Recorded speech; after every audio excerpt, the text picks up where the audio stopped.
મેં આમ જો મમરાની વેવણી બનાવી. આજે આ ત્રીજું નોરતું છે ને તો બધી સોસાયટીની બાયું કહેતી હતી કે આજે બધાય છે ને મોગરાની વેવણી નાખજો માથામાં.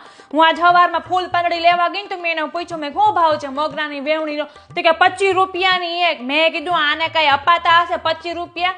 મેં કીધું ઘરે જઈને મમરાની વેવણી ન બનાવી નાખું અને ભૂખ લાગે તો મેં કીધું ખાવાય થાય તો મેં 2 મમરાની વેવણી બનાવી. તો આ એક તમારી આલ્યો તઈ અને આ એક મારી. આ તો હું આમ જો આમાં નાખીએ તો કેટલી સરસ એ લાગે નહીં? અમે તો નાના હતા ને મારી મમ્મી મને આવું જ બનાવી દેતી. અહીં મેં સાંભળ્યું છે કે આજે સોસાયટીમાં સેવ ખમણીનો નાસ્તો છે.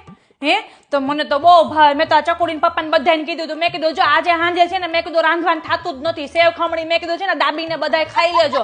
હા તો અહીંયા આપણે 9 દિવસના પૈસા આપ્યા હોય તો આપણે વસૂલ તો કરવા કે ન કરવા? તો તમે બધાય કાલે ઉપર વહી ગયા હતા ને પછી આ બધા સોસાયટી વાળાએ છે ને મોડેકથી પછી કોલ્ડ ડ્રિંક મંગાવ્યું હતું. એ આ લોકો રાહ જોતા હોય કે ક્યારે અડધું પબ્લિક ઉપર વહી જાય ને ઘરે પછી આ લોકો મંગાવે છે. મેં કીધું આજે તો ઉપર જવાનું થતું જ નથી. છેક સુધી મેં કીધું ટેપ બંધ ન થાય ને ગરબાનું ત્યાં સુધી મેં કીધું હું ઉપર નથી ચડવાની. ના ના આજે તો વાત કરતા હતા અહીંયા ફાર્મમાં છે ને કોલ્ડ ડ્રિંક નો ઓર્ડર આપ્યો છે. ના ના નાસ્તા પાણી પછી આ લોકો કોલ્ડ ડ્રિંક આપવાના છે.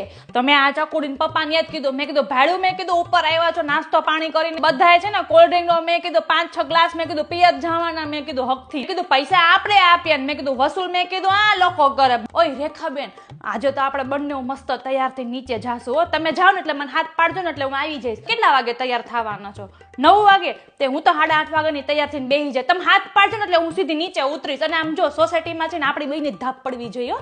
હા તમે પાછા તૈયાર રહેજો. અહીંયા મમરાની વેવણી નાખી લેજો માથામાં. તમે અંબોડો લેવાના છો કે ચોટલો? હું શું કહું છું તમારે ઓલું 25,000 વાળું બ્લાઉઝ ન પહેરવું હોય તો સેટીમાંથી બારું કાઢી દો ને મને તો હું હારવાર લેતી જાઉં. તો પછી હું મારે ધક્કો ન ખાવો ને પછી 8:30 વાગે તો હું તૈયાર થઈને બેસી જાઉં ને તમે હાથ પર એટલે સીધી હું નીચે ઉતરીશ.